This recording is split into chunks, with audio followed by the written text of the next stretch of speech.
talagang, hindi ko alam, wala akong masabi kasi lagi na po kami nag-thank you and parang yung binabalik na lang po namin is talagang tinatry namin yung best namin.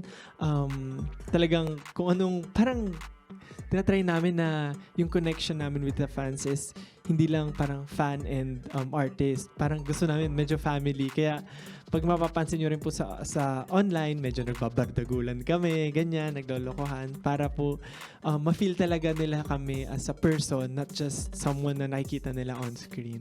International or local, if you love us, we love you. Full stop. Yes. Full stop. Let's Full go. stop. Thank Mahal you. namin kayo. There you go. If you love us three as whole, we love you also as whole. Yan. This fan meet po is a celebration of our 2nd anniversary. So, very intimate siya with our Zaya. And sobrang thankful po kami na nabigyan kami ng chance to celebrate our 2-year anniversary Oo with nga. them. Kasi sobrang saya po talaga na hindi namin parang nawala kami dun sa concert mismo kasi sobrang naging parang bonding session na namin. Parang hangout na siya, ganun. Mas maraming interactions with Zaya talaga. Yes. Actually, sobrang saludo po kami sa mga Wigo kasi rain or shine, sobrang init, sobrang layo, pumupunta pa rin sila, you know. We really appreciate lahat ng efforts niyo. And we see you. We always see you guys and we know yung mga taong pumupunta. Kaya sobrang thank you po. Always thank you so much for supporting us. We love you guys. As long as you love yourself, you're fine. Just don't forget to enjoy and wag lang Yes. hate ng hate, just enjoy. Yes, be happy, choose yourself. Go. Love nyo na yung self nyo. Go.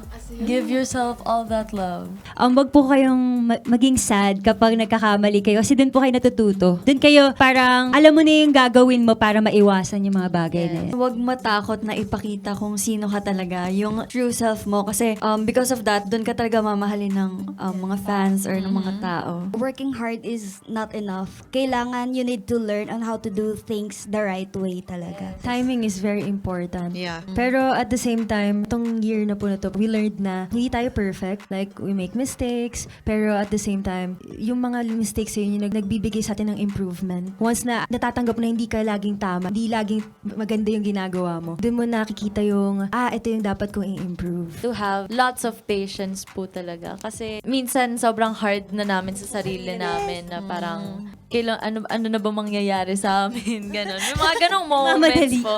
Opo. Pero dun ko talaga na-realize na we will get our time also.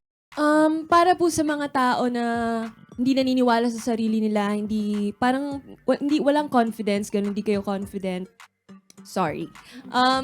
Dapat magtiwala lang kayo kasi parang, ayun, katulad nga po ng song namin na Karera, wala naman kayong hinahabol, walang naghahabol sa inyo. So, dapat mag-pray ka lang na parang hintayin mo si Lord na ibigay sa iyo yung tamang timing for you. And lagi naman niyang talagang nire-reserve yung the best for you, di ba? Kasi katulad naming Bini, talagang na-debut kami, sabi nga ni Mika, pandemic. And talagang ang dami naming hinarap, ang dami naming journey, and hindi kami nag-give up. That's what I love the most about our group. Yung hindi talaga kami gumive up. Lahat kami strong. Lahat kami may pinaglalaban, may pinagmamalaki. Gusto namin ipakita kung sino yung talagang Bini. Bakit Naiiyak Sino si umiyak? Joanna. Yung music na ako.